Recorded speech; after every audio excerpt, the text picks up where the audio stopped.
Samantha Forster had made a huge discovery at school. It wasn't a good discovery, but it might benefit humankind to know a girl couldn't die from embarrassment.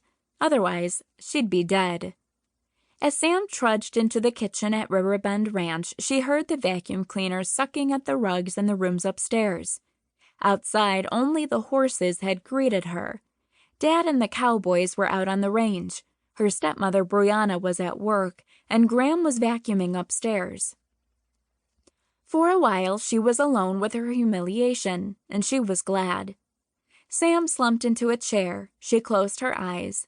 Next, she buried her face in her hands. Nothing helped. She could see the scene in journalism class as if it were still happening.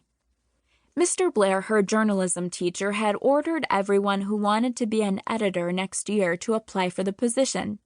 Sam had sort of wanted to be photo editor, and RJ, the editor-in-chief, had urged her to apply. So she'd filled out the form, but that wasn't enough for Mr. Blair. He'd insisted applicants explain to the class aloud why they should get the jobs. Today, when Sam had gasped at the announcement, someone nearby had whispered, "It's not like he didn't tell us." Sam hadn't turned to see who it was because the British lilt in that voice meant it could only belong to Rachel Slocum.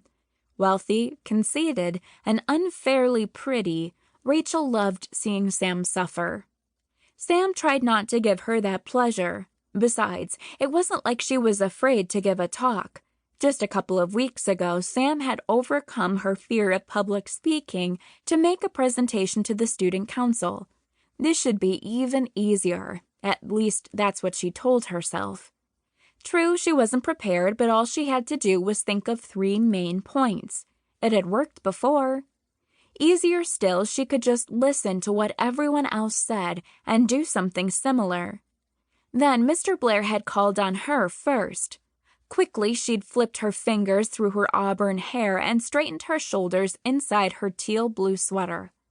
She glimpsed RJ giving her a thumbs-up signal across the room as she began.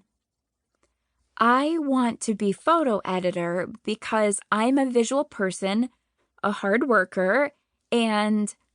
She'd taken a deep breath and pictured herself at a football game on a gray, sleety afternoon. "And I don't mind being kept outside."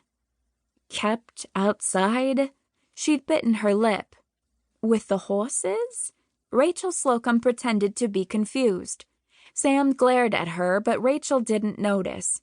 Dressed in a champagne-colored jumpsuit made of raw silk, Rachel should have looked like she was draped in a parachute. She didn't.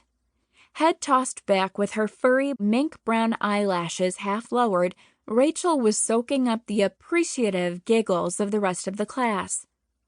Eager to explain, Sam had blurted, "What I mean is that I don't mind after-school photo shoots." That mistake had turned the giggles to outright laughter.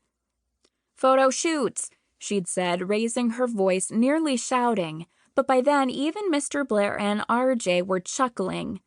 Obviously, I'm better with pictures than words.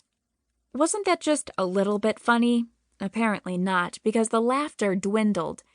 As it did, Sam saw RJ pointing forcefully at a clipping tacked to the class bulletin board. Got it. RJ's support had helped erase a bit of her embarrassment. She'd smiled and opened her mouth to remind her classmates she'd not only had a photograph published in a real newspaper, but she'd won second prize in the night magic contest. But before she pronounced a syllable, Rachel spoke up again. "Quit laughing. She was kicked in the head by a horse, you know." Rachel's words had oozed with false sympathy, and the entire room had gone silent. "Not funny, Slocum," Mr. Blair snapped. "Let's go on to the next applicant." "That would be me," Rachel said smoothly. She walked to the front of the classroom instead of speaking from her seat. "I'm sure someone is bound to point out that I'm not an experienced photographer." Rachel tilted her head Sam's way. "But working with advertising, I've developed a sense for how things look on the page. More importantly, I've got big plans for dispensing with that old-fashioned photo lab."